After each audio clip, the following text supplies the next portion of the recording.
Young and Indigenous at BIONEERS. BIONEERS Conference is an annual gathering that brings together diverse experts, speakers, and activists to explore solutions to humanity's pressing challenges and share their visions for a sustainable future. The Young and Indigenous podcast amplifies the voices, stories, and experiences of Indigenous people in all walks of life.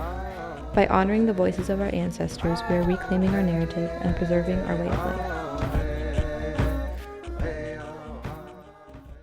First off, I just want to say thank you for taking the time to come and sit with us. We are Young and Indigenous Podcast, and we are currently this year partnering with BIONEERS and just have such an amazing opportunity to be able to interview some keynote speakers and people that have been involved in the conference.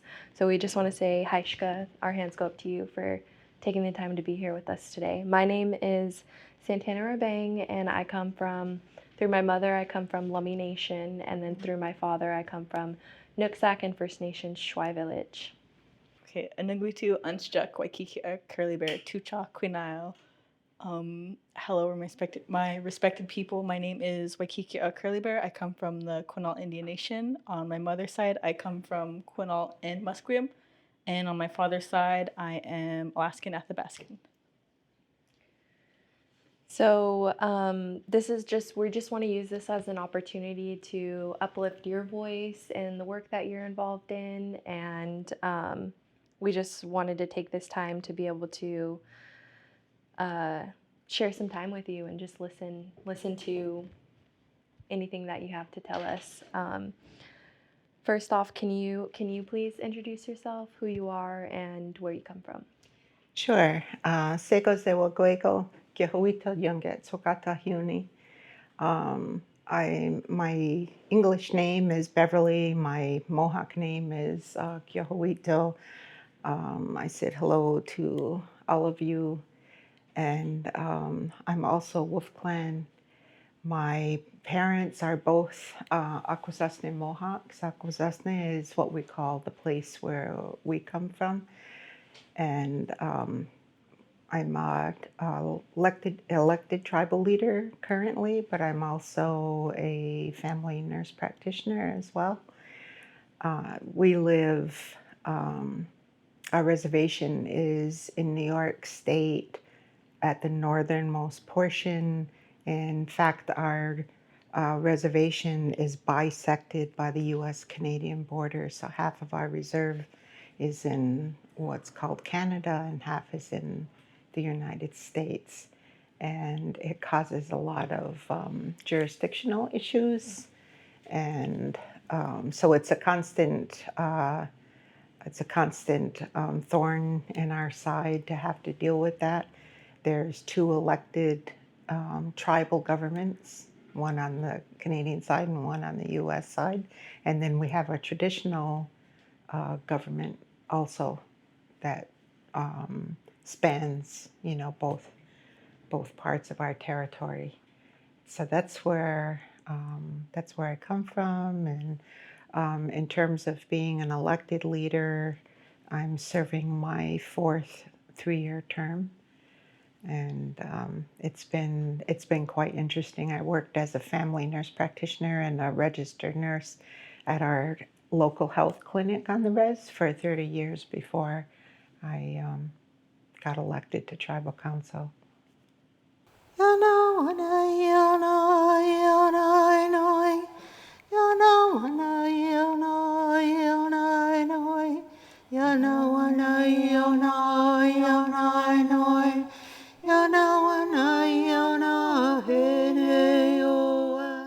What brings you here to BIONEERS? Well, I'd heard about BIONEERS for many years through friends and relatives who came here previously and who have spoken here. And this particular time, I had an opportunity through my sister cousin, Gudgy Cook, asked me or put the idea in my head that I should really come out and see what it's all about. And then she told me that she signed me up for a podcast. And so I didn't want to disappoint her. So I really did want to come to BIONEERS anyway. I've really admired all the work that they've done through the years, but this was a great reason to make sure that I got here. It's always those first cousins, huh, that are putting us in Yeah, kind of unpredictable boss you around. situations. Or who's older between the She's two? just a year older than me. Takes full advantage of it. I know you mentioned that you're elected as chief. Can you talk about some key challenges and successes you've endured throughout your leadership journey, and Well, what that role kind of looks like? yeah, I mean, our people, there's border issues always because of what I had explained earlier about being bisected by the U.S.-Canadian border. So there's jurisdictional issues, and but we also, our territory butts right up against a Superfund site that was a former General Motors plant that polluted, the land and the waters. The St. Lawrence River actually is where the border is through our territory, and so the river became contaminated, and we had our community depended quite a lot on fishing.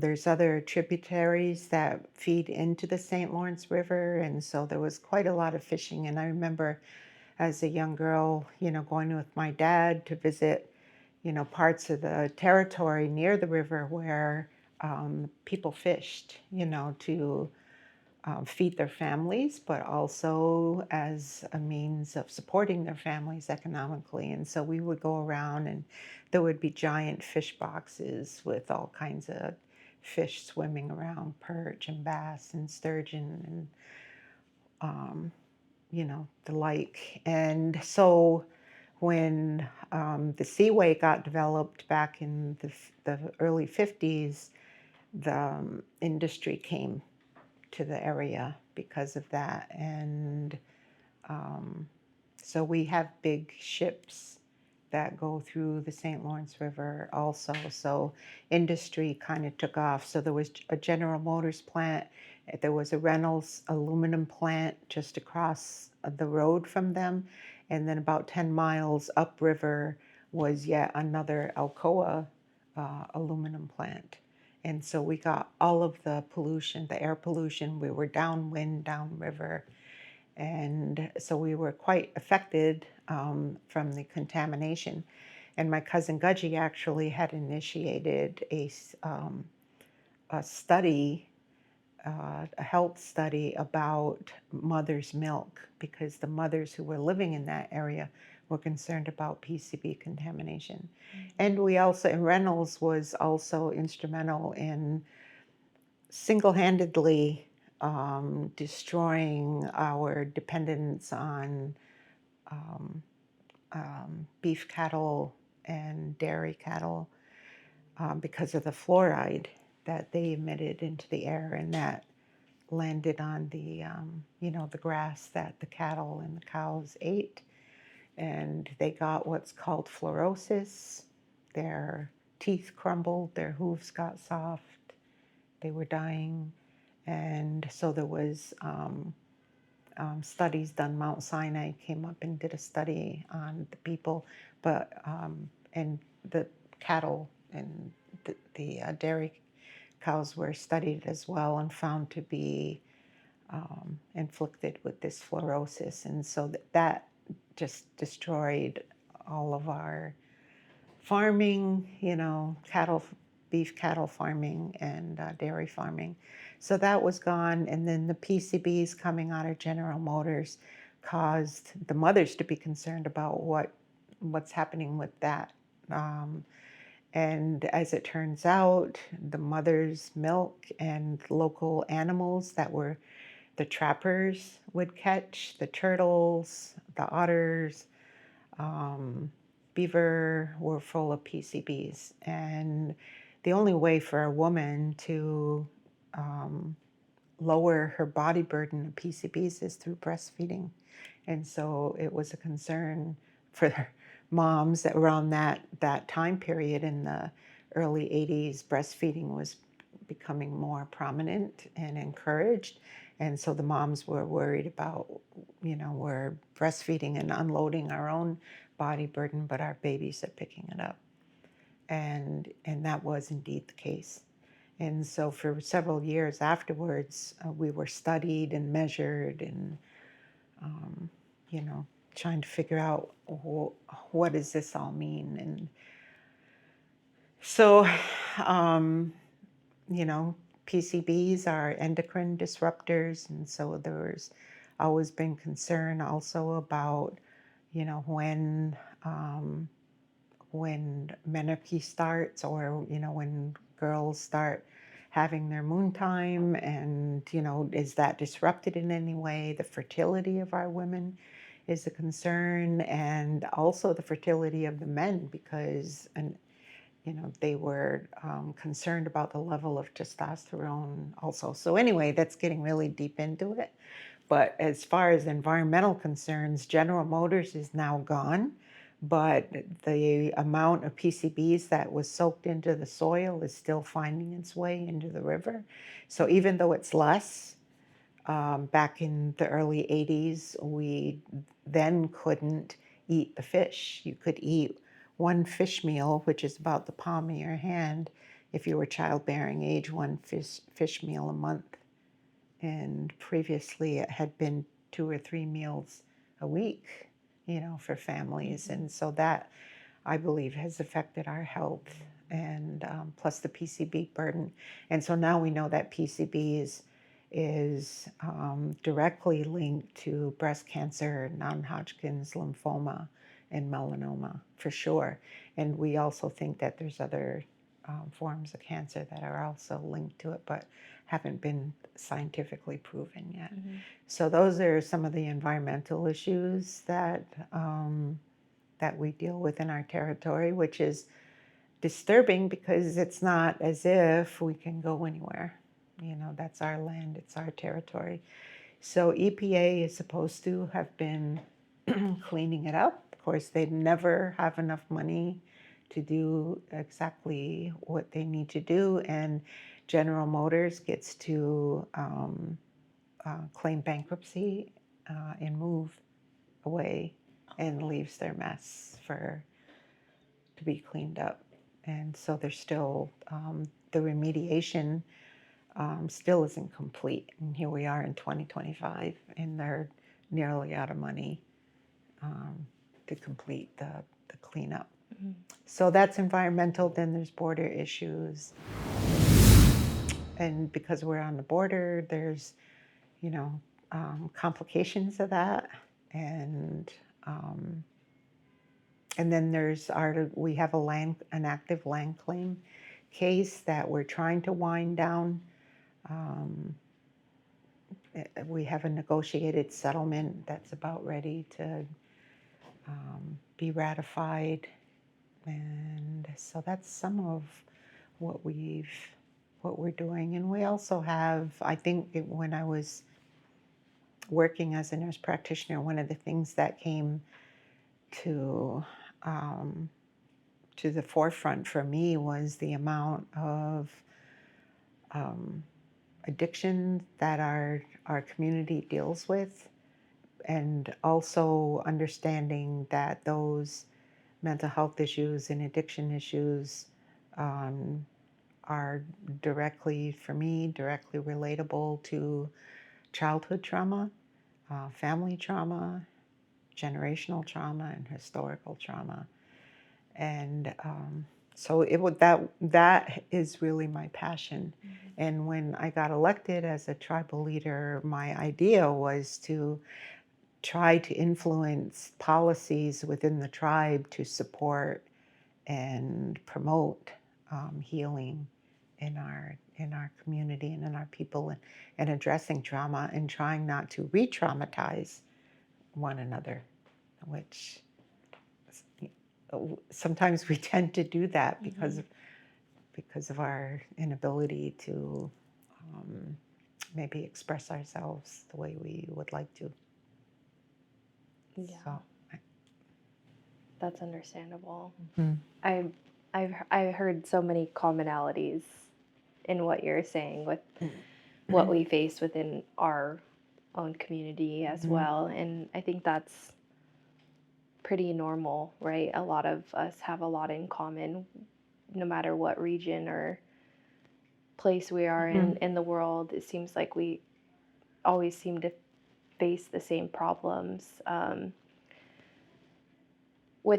So our organization is called Children of the Setting Sun Productions. I guess I probably should have did a little bit more background on what it is that we do as a nonprofit organization.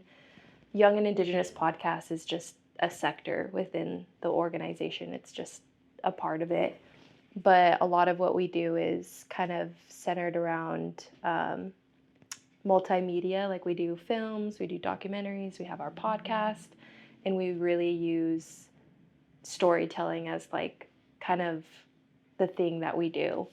Our largest project right now that we're involved in, and something that we kind of say is like our North Star, is our Salmon People project. And that project's pretty multifaceted. We have documentaries, we have gatherings, and we have research, and those are kind of the three branches. With our documentary, we did it was aired through PBS, and it's called Preserving a Way of Life, and you can find that and watch that for free as well. But it was centered around a fishing family and Lummi, and really just trying to depict, who we are as a salmon people and what would happen if salmon were to ever go extinct, and kind of some of the challenges that we face within trying to protect our salmon. And our gatherings we host an annual gathering every single year, and it gets bigger and bigger each year. And it's basically just gathering the people that are fighting the same fight and promoting unity amongst one another. I think that's where we find our most strength, is when we're in the presence of one another and we share the struggles that we're going with, and we don't feel so alone in what we're doing.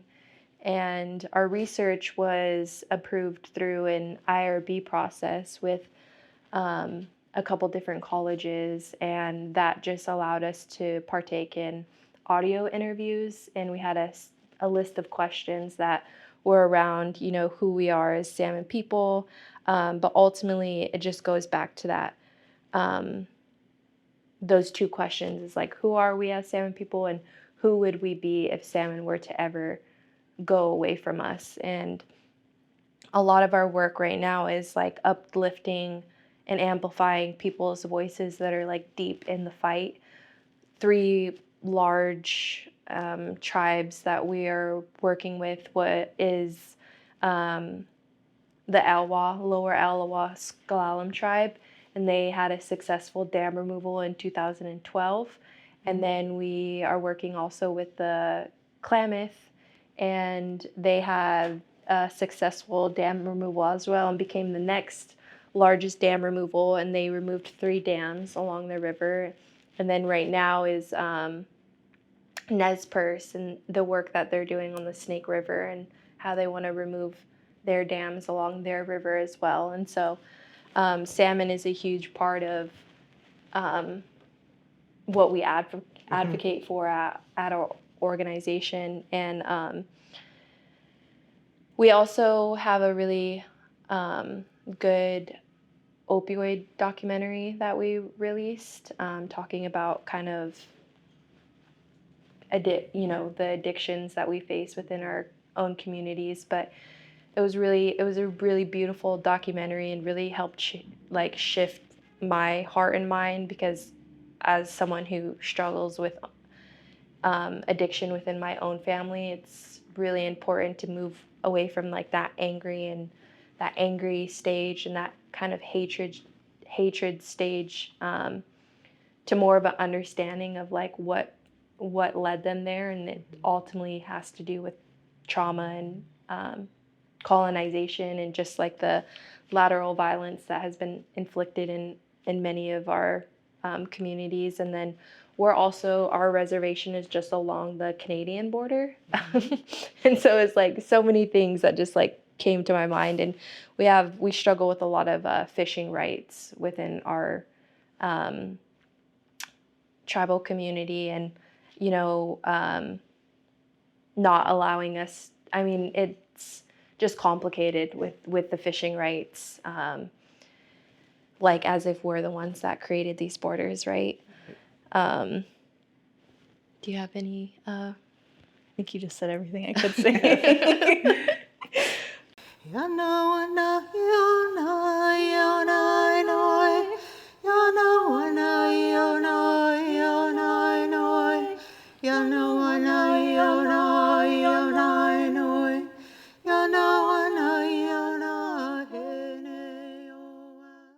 What prompted you to run for chief, and could you give us some insight on how your tribal government operates? So I ran for chief because of the work that I was doing as a nurse practitioner and what I was seeing.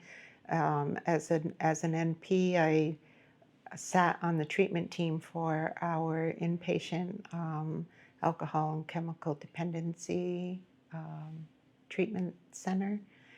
And so I did teaching there on, I call it UR creation, about because of some of my own life experiences and relationship experiences, and having my own children and so on, and being in relationships with people who had issues with addiction, how those childhood experiences affect the person that someone may become, in their life. So I really started to get more informed about that, even though intuitively I knew what the issues were. And so I did try to affect change within the way that our health services delivery was, and how our prenatal care was, and understanding how trauma affects people, and especially the childhood trauma. There's several different places to intervene, like how do we stop it? How do we get a handle on it and control, our own destiny? And part of that was you can do it as, in a rehab center, so that the person can, grasp onto recovery and then improve the rest of their life. Or you can do it at the childhood level, try to intervene, when children are undergoing some kind of stress or trauma, anxiety through their childhood, where you can try to head it off during the prenatal period, and make it a part of prenatal care, which is what I had tried to do. And then hopefully somewhere in there, it ends up being preconception. So one of our Bear Clan mothers, I'm getting to your question, but one of our Bear Clan mothers initiated the rites of passage ceremony. And so we brought that education about how you are creation, the things that you do, the things you take into your body, but also the way that you're treated and made to feel during the pregnancy affects the way the baby builds itself and creates itself inside of the mom. And so I was, running around at the clinic trying to do this education, trying to, spread the word. But then I felt like maybe these programs need more encouragement to adapt these ways, because believe it or not, while I was trying to do that, I was getting pushback on, like, why are you changing the music inside of the clinic? Why are you changing the way we do prenatal care inside of the clinic? So change was becoming really hard. So I thought that if I became an elected tribal chief, I could tell people what to do.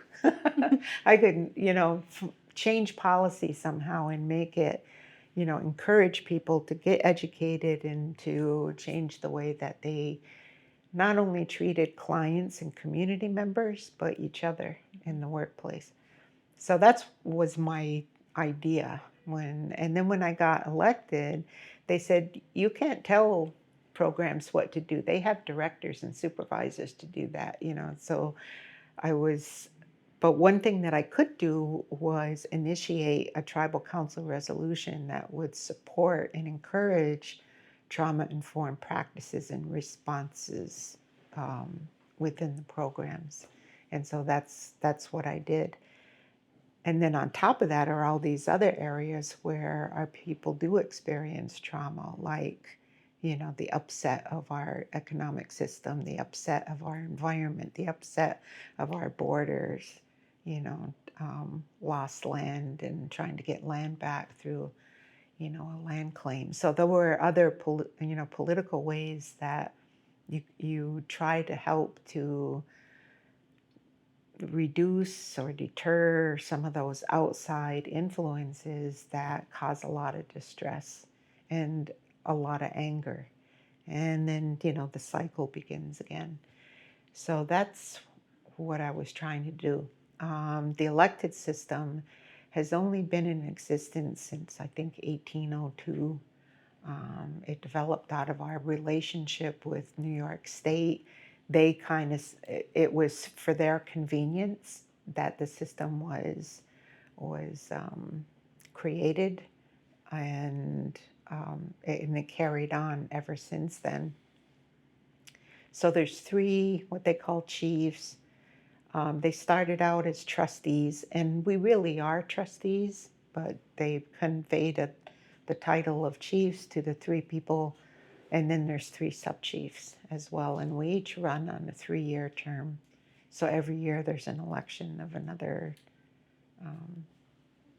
chief. So that's how the system works, and we have a Procedures Act. We don't have a constitution or anything like that. We have a Procedures Act and ordinances to try to keep the government running. Mm. Thank you.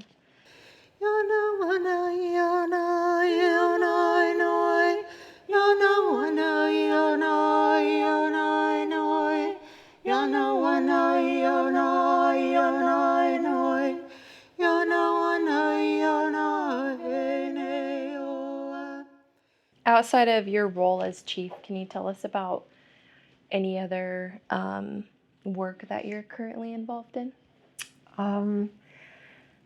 I currently sit on the National Indian Health Board. I'm also on the board of directors of the United South and Eastern Tribes, which is a regional organization that is a coalition of tribes all the way from Maine, all down the eastern seaboard, and across the south to include Texas in our regional organization. And that also would operate as our health board, where some regions have their own health board, like Portland area has a health board. Mm-hmm. In that. So that's what USET is. I also sit on the IHS Self-Governance Advisory Committee. That one's relatively new to me. And then I also sit on the SAMHSA, which is the Substance Abuse and Mental Health Services Agency, their Tribal Technical Advisory Committee. So it's a lot, and I get spread thin sometimes, but I feel like those, health and mental health and spiritual health, it all goes together. And that's one of my things, is that it's not just, the physical health and then the mind is over here somewhere, and you have to go down the hall, to get taken care of for that. It's, the whole person. With such demanding roles, how do you maintain balance between your work life and personal life?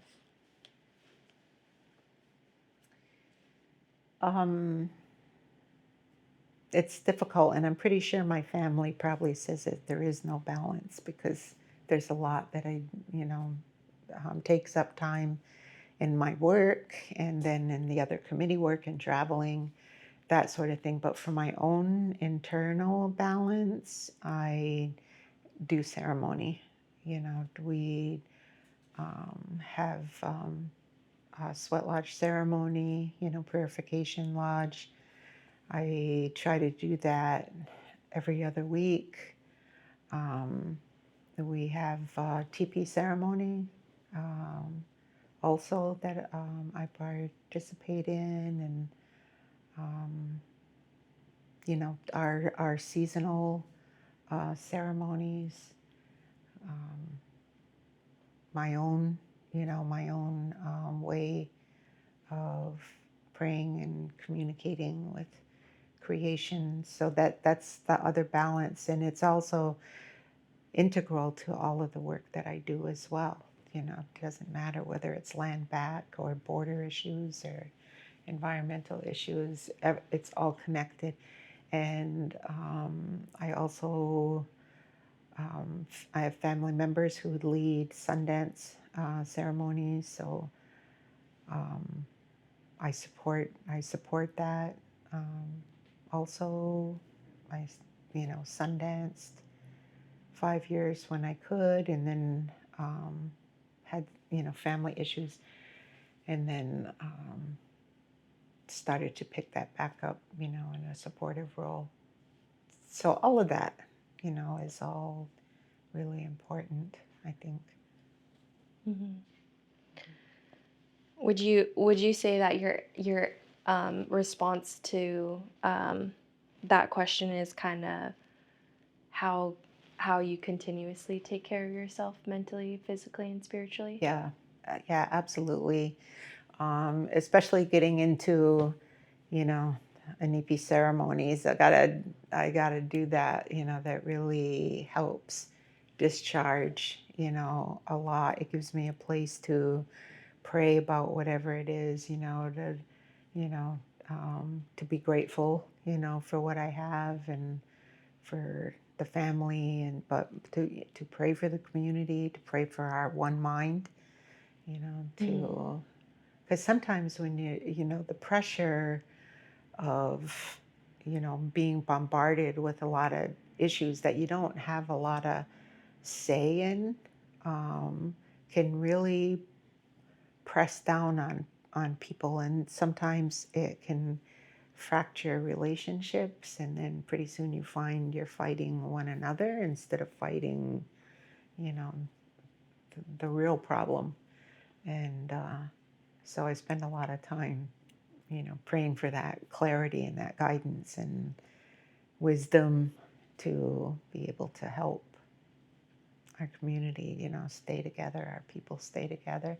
And then it goes nationwide, you know, all of us have a similar fight, I guess, to stay relevant and to continue, because we have those people. I'm a great grandmother now, so I really have, I worry, like, what's it going to be like if it's like this now? What's it going to be like when he's only a year old now? And I hate to think about, what it's going to be like. So yeah. But anyway, those things are important. That spiritual health and well-being and balance it shores up everything else that I do. Yeah. It's pretty daunting times. Pretty scary to imagine what our future is going to look like, but I think it is important to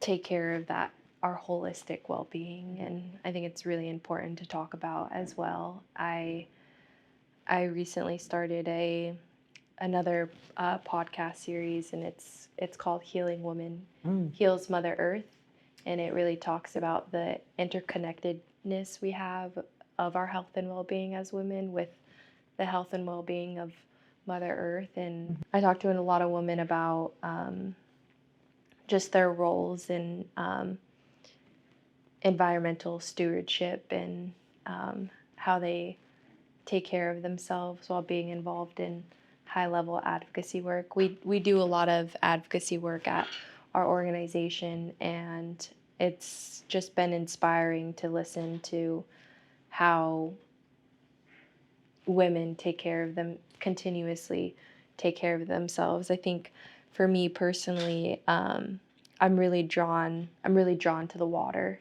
I'm a canoe paddler and I participate in war canoe races every summer, but then also I do tribal canoe journeys. Are you familiar with tribal Yeah, canoe I've heard of journeys? them. Yeah.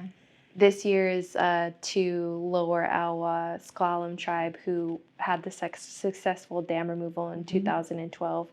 And it's going to be a fun year because they gained a lot of their land back since the dams were removed. Like their beaches are more accessible now and not filled with like water and stuff. And so that's going to be a really fun time.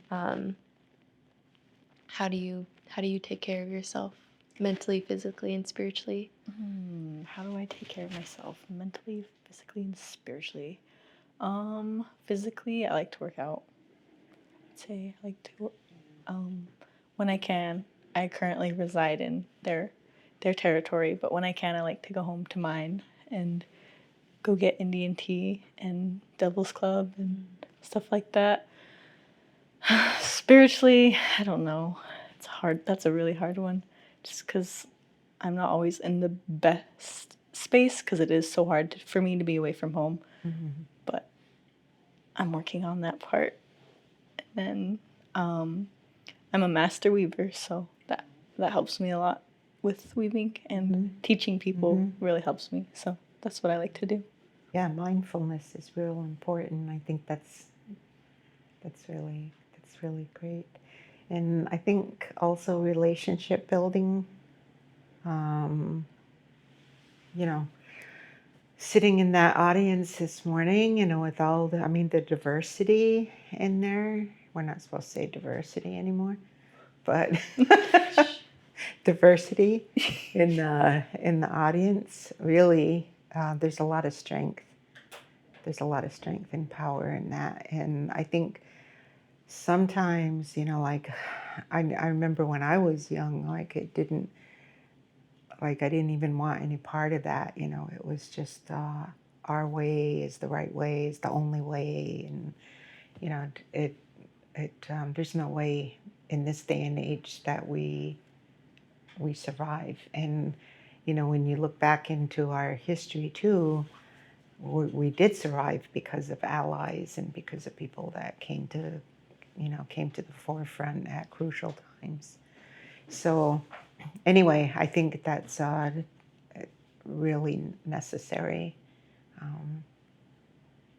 now, and not to kind of let down your arms a little bit, to receive that camaraderie, I think, is real important too. And also I liked what you said about the weaving and the fishing, and because those roots, our resilience comes from our roots and those ties to the land. Everything that you were saying, that's what allows us to rebound, from hardships that we've been through. Is that because of the wisdom of the ancient ones, how to heal, how to doctor one another, how to keep yourself healthy, how to think about things. It's already there in our ways, and if you think more deeply about it, the brilliance and what we already have is important. It's important to acknowledge it and recognize it. So yeah, that's the other thing that I do a lot of, is just trying to remind people, of that, where our resiliency comes from. Because yeah, there's a lot of trauma and there's all that, but we have it within us. We have it in our DNA, and no joke, that memory, that DNA memory, is real, and you tap into it. So just like you can tap into past trauma, you can tap into all that ancient knowing too. and revive it. And a lot of it, even though people say, well, we lost all our ceremonies or we lost our ways, but I believe that those ancient ones, those ancestors speak to us too through those DNA threads that we carry, and they waken up if we're listening. Like we have to be awake and aware to it, and then go with it and not poo-poo it. Yeah. Anyway. No, that's powerful. Mm-hmm. That's always a good reminder, is that we don't just carry trauma, we also carry strength and resilience, and that's a beautiful reminder, and I think I really needed to hear that.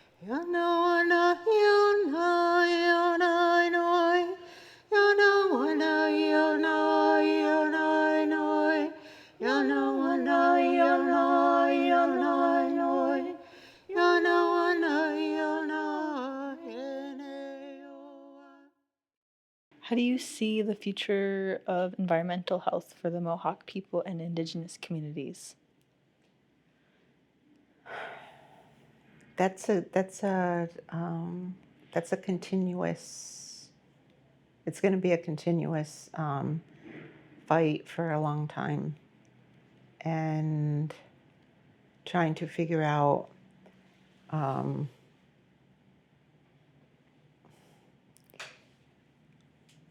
trying to figure out a way to continuously monitor the environment, to be aware of ongoing harm. Because on the surface, if you look at, so this is what happened to us. So we were doing yet another study, and the study was on reproductive health of childbearing women, Mohawk women. And so we did the study, and we were looking at cycles. Are they normal? Because I was still working in the clinic, and I'm myself and other providers are saying there's something, something happening. Like, cycles are off, or there's a lot of polycystic ovary syndrome, like different things going on with reproductive cycles. And so there was a study done on levels of PCBs in mothers or young women, and then following their cycles, but also looking at their thyroid levels and their other reproductive hormone levels at the same time. So we're doing the study, going along, and at the same time, we were also excavating the site where the General Motors plant was, so that remediation of the contaminated site is still ongoing. And then there's follow-up testing, that has to be done. So anyway, we're doing this study. So what came out of it was we were used to measuring the amounts of PCBs that are more heavily chlorinated, which comes from ingestion of PCBs, which means it's in the sediment. The bottom feeders feed it, and then the other fish feed on them, and so it goes up the food chain, and then we eat the fish, and then we get PCBs, and it deposits in your fat, and it stays there, like I said, until you start breastfeeding your kids. So that's what we were measuring, was PCBs. And at the end of it, they said, yeah, some reproductive cycles are being disrupted. There's definitely, except that nobody's really eating fish anymore because we had the fish ban and it's still in effect. So if you're not really eating that much fish, then where is this coming from? So they looked deeper, and they looked at specific congeners of the PCBs. And what they found was that in the women who had disruption of their cycles, they had higher levels of the lighter chlorinated PCBs, not the ones you eat, but the ones you breathe. And so where and the lighter chlorinated PCBs get metabolized out of your body easier. It's not like the heavy ones that stick in your fat and stay there. The lighter ones, you breathe it in, your body metabolizes it and gets rid of it in about 30 days. So what are all these lighter chlorinated PCBs doing here? The only way they could be there is from ongoing exposure, meaning we're breathing it in, we're metabolizing it, we're breathing it in, we're metabolizing it. And so that's what was going on. And so we thought that because they were currently excavating and piling contaminated soil on top of the ground, that the heat, because it was August, that the heat was causing the PCBs to volatilize into the air, and then the women were breathing it. But so we said, you need to wet it to keep it from blowing in the dust. And so because PCBs bind to soil, so we thought, well, it's the dust. So we said, spray it down. So they sprayed it down, and then come to find out it's from the volatilizing, so it was evaporating. And that was causing also some of the exposure. But the other thing that we also found out was that it's still, okay,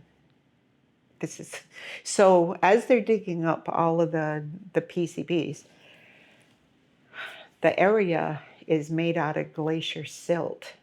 So the PCBs weren't running through the glacier silt, but it was running through these rivulets of sand and soil between the glacier silt. So it was like these fingers of PCBs running underground through the sand and soil, because the glacier silt made these rivulets. And so the PCBs are running through the rivulets. And so EPA said, okay, we're going to have to dig it up. So they were digging and digging and digging and digging and following these rivulets. And pretty soon they were 40 feet down into the ground. And they said, we can't go any further, because if we do, we're afraid we're going to fracture the shoreline of the St. Lawrence River, which is a pretty big river. And so we need to stop. But don't worry, because we removed all of this other PCBs that was on top, now there's no pressure to push the rivulets of PCBs through that. That sounds like a bunch of malarkey to me. Yeah. So anyway, they covered it back up, and then sure enough, they were doing test wells at this cove, which they had previously totally excavated and cleaned out all the contamination. And so they were doing these borings, sample borings, and coming up with positive hits. So it's still being leached into the river, though not as much as it was before. So in terms of what the future is, it's going to be continual fighting for, you need to test the air, you need to let us know what's in the air, and you need to keep testing the river, because it's still leaching into the river. So I think it's just going to be more of the same in the future, and it's something that we can't let go of, and we can't get tired or exhausted from fighting. We need to, keep it up until it is okay, to eat the fish at some point. Yeah, that's where we're at. And I have to say that it's also a reproductive issue. It's not just an environmental issue, but a reproductive issue when contaminants are affecting the reproductive cycles of your women. That's your future nation. So it's very serious and important never to take your eye off of it, because they're not going to tell you about it. What an example of our health as women and the health of Mother Earth. That's like literally like what the whole series I'm doing, and I don't think anyone has ever made that such a deep connection. to it like that. It's been more about like our mental health rather than our reproductive system. Yeah, it's everything. And I don't know if I might have said this earlier. Gudgy was the one that initiated that original study and has, done work with environmental justice and reproductive justice also, on the boots on the ground level. So when is she leaving? We need to we need to sign her up for a yeah, podcast. I know. You really do. She's going to be here for a few days, I think. Would past you mind the weekend. asking her if she's open? Yeah, to I'll say I signed you up for sitting- a podcast. Just tell her you signed her up. Just tell her. I would really love to see that research. That's, I think, really important work, and really important work that she did, and we want to uplift her voice and uplift her work as well. And we would love to get to know her a little bit more. Oh, she's fascinating. She's really fascinating.